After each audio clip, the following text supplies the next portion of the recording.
Op is falsely accused by a female coworker for sexual harassment and loses his job. Gets video evidence proving otherwise and makes them pay after being told there's nothing they can do. Posted by you/legaltosu. I held a management position at a company. I asked a non-management employee of the opposite gender to step into another room to discuss her performance away from other employees. She was going through a divorce and had made a few mistakes, and while I didn't want to embarrass her, I did want to make sure the mistakes were addressed. She acknowledged it and thanked me. An hour later, I was escorted from my office by security and was informed by my boss that a sexual harassment complaint had been made and that proper protocol was to suspend me. I asked what the accusation was and was told, "We need to investigate. I can't disclose that." He assured me that it shouldn't take long and that if I wasn't guilty of anything, I'd be paid for the time out. I again asked what the accusation was and was told that since there was an ongoing investigation, I was not permitted to know, but if they had questions, I would be contacted. I wasn't happy, but knowing that I hadn't done anything wrong, I left the building. Later that night, I received a notification on my phone that my email password was incorrect. After 2 days, I called my boss asking for an update and was told he was not available but that I would hear something soon. I began calling daily and received the same response. Finally, I received a letter in the mail informing me that I was terminated for exposing myself and requesting sexual favors from an employee. The employee listed was the young lady I had pulled into the side room. I immediately called my boss and was told, he is unavailable and said to say the matter is closed. My buddy, the IT guy, messaged me on Facebook asking what happened, as he'd been told to deactivate my accounts. When I told him the whole story, he replied, "You took her into the X room. Dude, there's a security camera in there. We keep Y in there, so we always have the camera on." Sure enough, he pulled the footage, and there I was, holding a pile of papers, pointing to them, and keeping my pants on the whole time. I left a message for my boss stating that the alleged incident occurred in a room with surveillance and that I would be contacting an attorney and subpoenaing the video record. I received a call back 15 minutes later asking me to please participate in a phone conference with him and HR. The conference went as expected.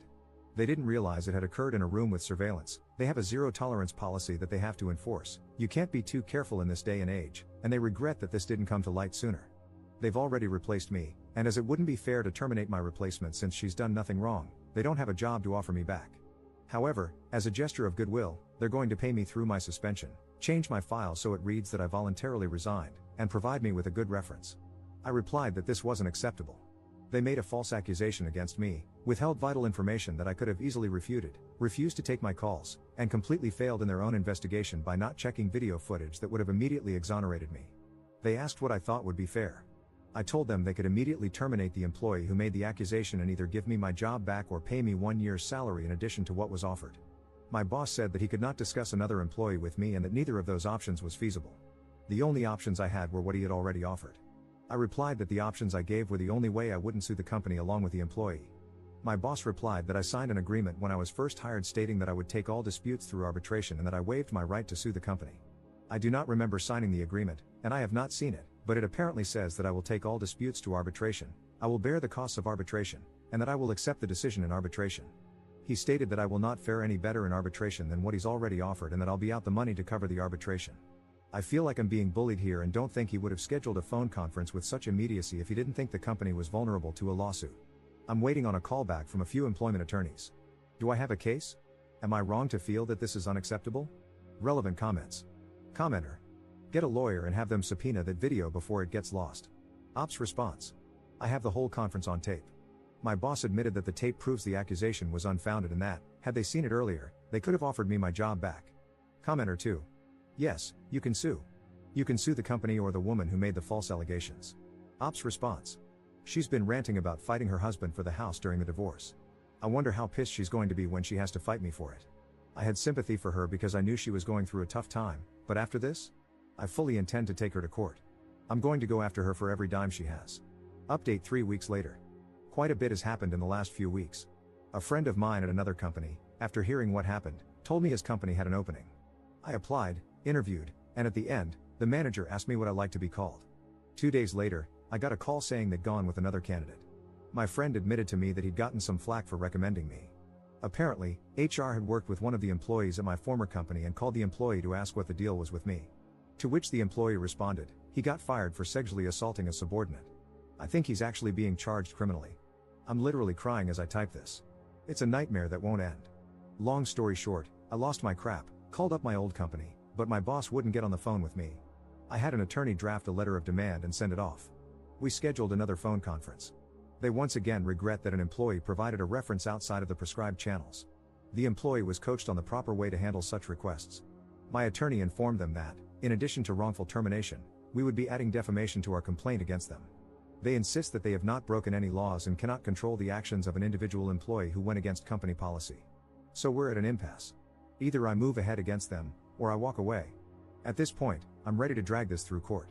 I tried to take the high road and go elsewhere, but they're regretting a lot of what they've done to me without taking any action to correct it. Oh, I almost forgot.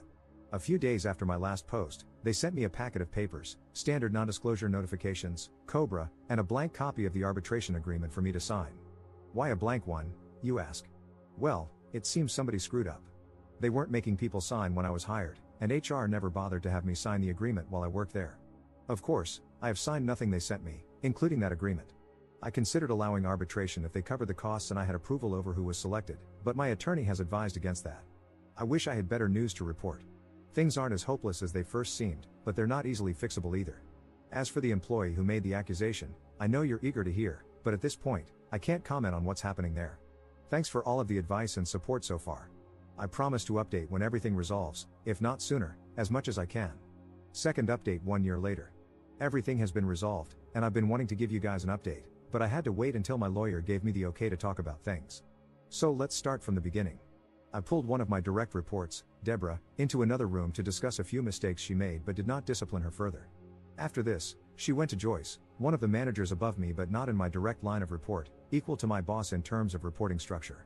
When Joyce heard that I had taken Deborah into another room without any witnesses, she told her that it was unprofessional. Apparently, her exact words were, you could accuse him of being inappropriate with you, and I would have no choice but to believe you. This was repeated several times, with a strong emphasis on no choice. Joyce then asked Deborah if I had been inappropriate with her, saying, "It will only happen again if you don't speak up now. If you do now, we can take action." Taking the not at all subtle hint from Joyce, Deborah accused me of exposing myself to her, and I was placed on leave pending an investigation. Joyce immediately sent out an email stating that nobody besides the secretary was to speak with me without an attorney present and told the IT guy, Paul, to deactivate my access. James, my boss, had a resume from Terry, an employee in Joyce's department, applying for my job before the close of business that day, and she was hired. Paul and I talked, and he provided me with video proving my innocence. The company continued to stonewall me and refused to talk to me. When they did, they attempted to push me into arbitration and to retroactively sign an arbitration agreement. I cut my losses, took another job, and was ready to move on. Sandy, an employee in Joyce's department, broke protocol, talked to HR at the new company, told them I had sexually assaulted a subordinate, and cost me the job. So that brings us up to date. My attorney and I launched a civil suit against the company and Deborah. Bet you're wondering how I know all of the above. Well, good old Joyce said she'd protect Deborah if she came forward. Unfortunately, that only extended to her job. So when she was named individually in this suit, corporate told her they would not be providing her an attorney. After realizing that she'd have to put her house up for collateral, she was all too willing to throw Joyce under the bus. Joyce went to Paul, the IT guy, who was one of her reports, and gave him a list of footage to be procedurally wiped as part of an archive clearout. He pointed out that the incident with me was on that list and part of an ongoing investigation. Joyce told him that it was no longer needed and to go ahead and wipe it. He refused, citing the fact that it would still be requested if the suit moved forward. She told him to pack his things as he was being terminated for insubordination. He called the company attorney and informed her of what had happened. The aftermath. Several things happened at once, so I'll try to keep them as chronological as I can. Deborah's attorney contacted mine, stating that, conditional on me dropping the suit, she would admit that she lied and explain what went on behind the scenes. Dana, the company attorney, got the call from my attorney with the details from Deborah shortly after she finished talking with Paul about his termination for refusing to destroy evidence. Deborah and Joyce were terminated for cause that day. Paul was told that his job was safe. My attorney received a call, and it was made clear that the company didn't want this to go any further and wanted to talk settlement. I won't go into all of the details, but what I can say, I was offered my job back with a very fair increase, I received back pay from the date of suspension, and a public apology was offered from the very top. Terry is now working in Joyce's old position. She's incredibly cool about things, and felt horrified when she found out what happened. James and I are good now, and he has personally apologized for not sticking up for me. This will likely be my final update. There is still some legal battle ongoing, but I can't go into that too much. Thank you for all your support and encouragement. You guys rock. Relevant comments. Commenter. So, the big question I have, what exactly is Joyce's beef with you that she took the first opportunity to take you out? Why did she go through all the easily verifiable channels to try and wreck your career? I mean, she tried to enlist not one, But two separate patsies in this. One of them knew about the whole situation and knew enough to immediately get legal involved, and another who would have to risk everything to try and prove a blatant lie. That just seems like poor planning for petty revenge to me. Why did she have a grudge? Ops response. My guess? Power. She's an ambitious person trying to get ahead in life. Terry and I were on equal levels management-wise. The only difference is that I have more direct reports, whereas she was basically an assistant manager to Joyce, handling the department by herself when Joyce was out. So, Joyce saw an opportunity to place a surrogate in another management position and gain a foothold in my area. Commenter 2. Did James remain fired too, or did he get his job back? Ops response. James was never fired. He did express his uneasiness to his superiors but was told that Joyce had handled the investigation properly and that he was not to speak with me without Dana present. I understand why he did what he did, and while things will never be the same between us, I can work with him without any animosity. Commenter 3. Please tell me that Sandy was fired for cause as well. Ops response.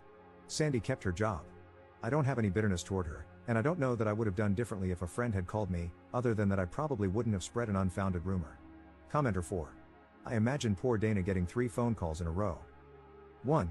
An employee saying, so, it turns out I made up a sexual harassment claim that got that guy fired because my boss wanted to put her flunky in his job.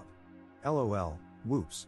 2. An employee saying, hey, so, someone who is being sued by a former employee just fired me because I wouldn't erase evidence. What do I do? 3. A call from ops lawyer saying, hey Dana, you got your checkbook handy? Poor Dana. Someone buy her a pint of whiskey. Ops response.